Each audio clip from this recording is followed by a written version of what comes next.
Oke,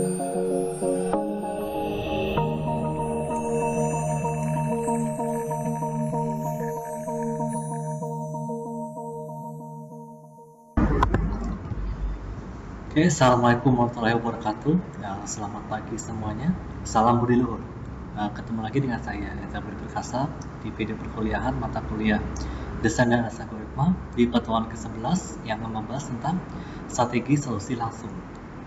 Jadi mulai minggu ini, mulai pertemuan ini ya, dan pertemuan selanjutnya sampai menjelang luas, nanti kita akan membahas tentang algoritma strategi algoritmik ya. Jadi kita akan membahas algoritma terapan dan juga akan kita akan mencoba menganalisanya.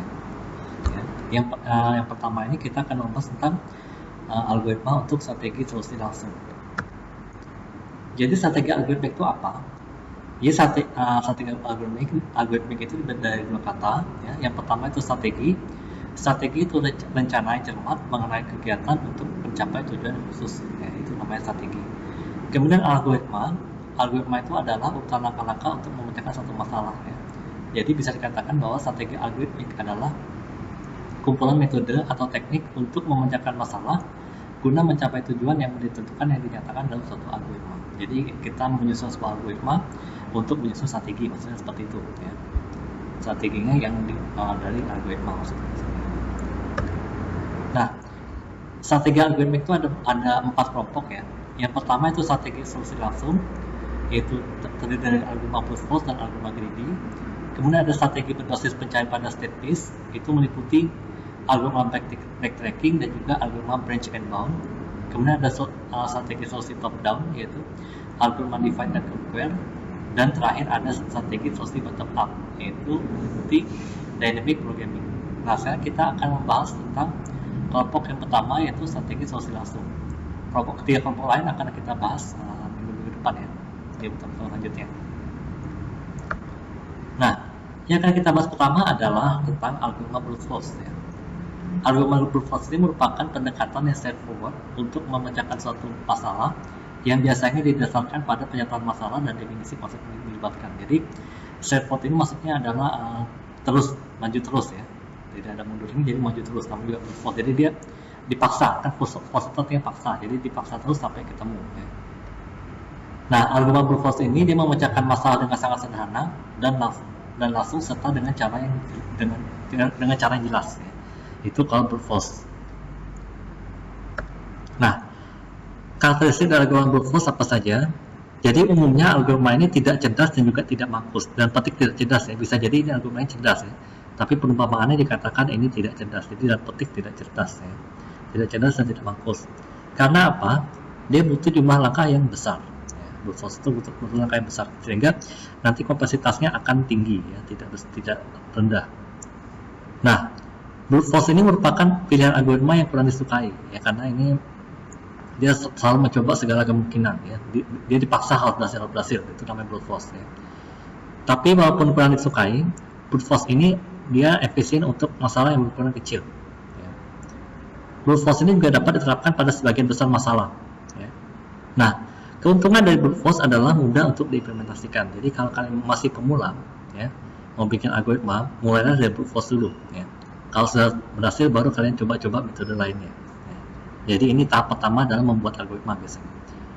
Dalam perancangan algoritma, kalau masih pemula, biasanya mereka akan mencoba brute force dulu ya. Nah, contoh program yang pertama adalah program pencarian faktor suatu bilangan ya. Nah, ini silakan kalian pause, kemudian kalian ketikkan, coba jalankan ya. Ini kita menerapkan algoritma brute force untuk menentukan faktor dari suatu bilangan. Faktor itu adalah bilangan-bilangan yang habis dibagi oleh bilangan yang difaktorkan. Seperti itu maksudnya. Silakan.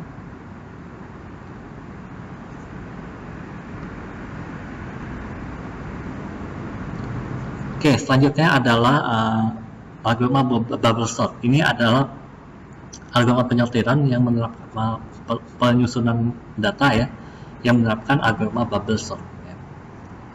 Nah, mungkin kalian sambil ngetik ya, itu mungkin kalian agak bingung Pak, yang di situ ada data, string, map, object to string, collect, collectors, joining. Agak panjang ya perintahnya ya. Itu maksudnya adalah menggabungkan data ya, data dalam array tapi tipenya bukan string. Kalau string dia enak, gabungnya cuma cukup join aja. Tapi kalau bukan string kayak ini tipenya integer, maka dia harus pakai itu data stream map bla bla bla bla. Agak panjang memang, tapi hasilnya efisien kok. Hasilnya ampuh. Silakan coba kalian ketikkan. Kalau sudah saya akan lanjutkan ya.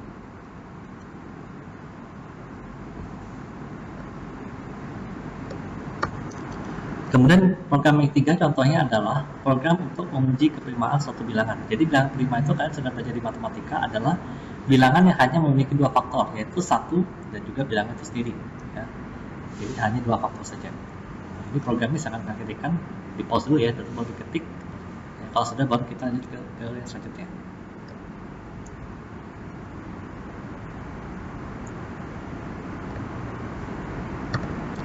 Nah, algoritma yang kedua yang termasuk dalam strategi solusi langsung adalah algoritma greedy. Ya.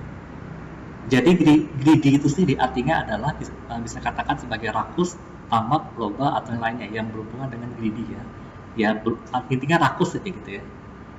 Jadi algoritma greedy ini merupakan metode yang paling populer untuk memecahkan persoalan optimasi. Jadi dia selalu mencoba-coba dan diharapkan itulah solusi yang optimal. Ya. Nah, optimasi ini maksudnya adalah pencarian yang terbaik dari suatu permasalahan, entah itu maksimasi atau minimasi. Jadi kalau maksimasi itu maksudnya adalah mencari nilai yang terbesar, sedangkan kalau minimasi itu mencari nilai yang terkecil. Ya. Tentu saja permasalahan tersebut akan memiliki kendala dan fungsi objektifnya. Jadi dia tidak sembarangan, harus ada kendala dan fungsi objektifnya. Maksudnya harus ada pembatasnya. Kalau tidak ada pembatas maka itu bukan algoritma namanya, karena tidak terbatas. Makanya dibatasi dengan kendala dan fungsi objektifnya. Nah, algoritma greedy ini mempunyai prinsip yaitu take what you can get now. Artinya adalah ambillah apa yang kamu dapat ambil sekarang. Jadi ambil saja apa yang kamu bisa sekarang. Ya, itu maksud take what you can get now.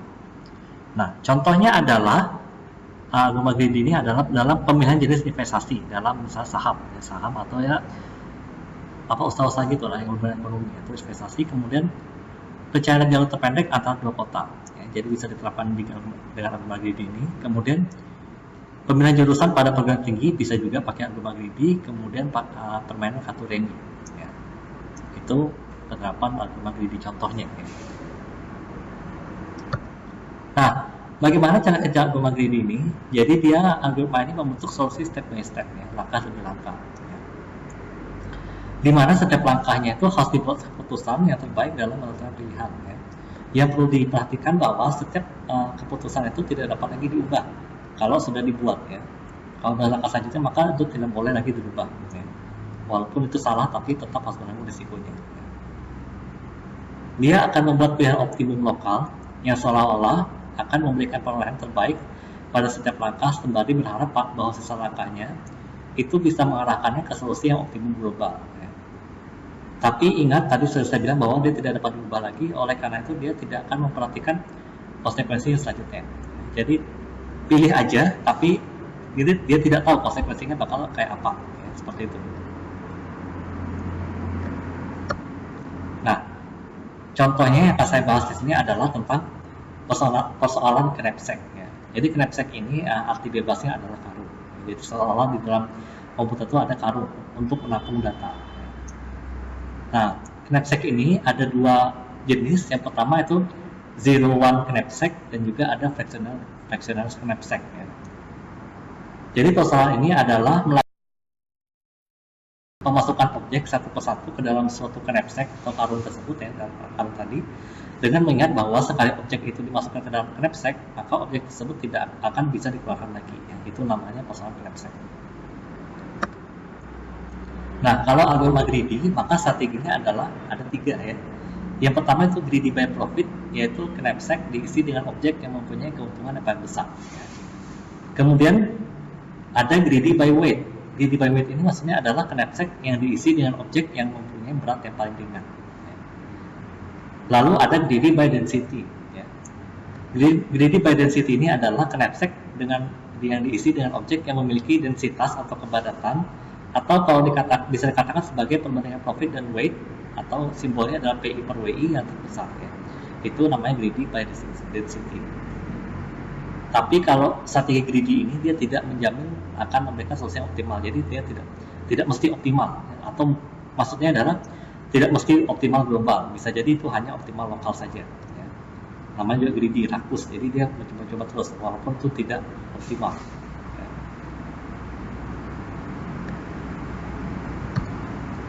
Nah, contohnya seperti ini. Terdapat knapsack dengan kapasitas 20 dan 3 objek dengan propertinya sebagai berikut.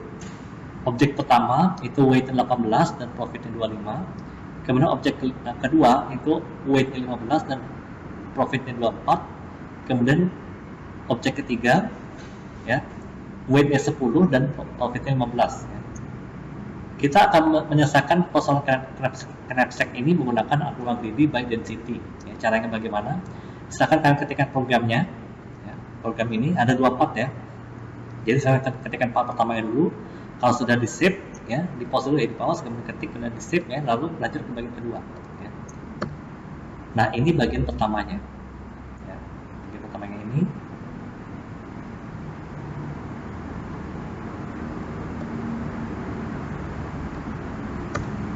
Ini bagian keduanya ya.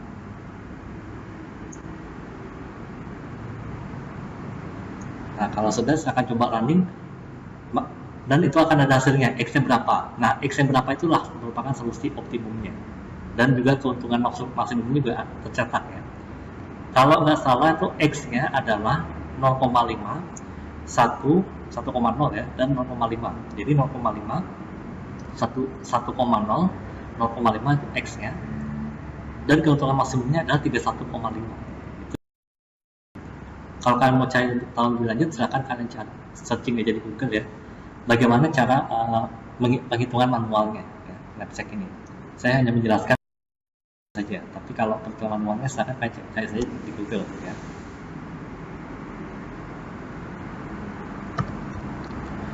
Oke, untuk pertemuan kali ini cukup sekian dulu ya. Semoga kalian bisa paham dengan materinya. Kalau ada yang kurang jelas, silakan tinggalkan komentar ya. Mohon maaf kalau ada salah kata. Saya Eza Perkasa mau undur diri dulu. Sampai ketemu minggu depan. Saya Edi. Assalamualaikum warahmatullahi wabarakatuh. Salam budi luhur.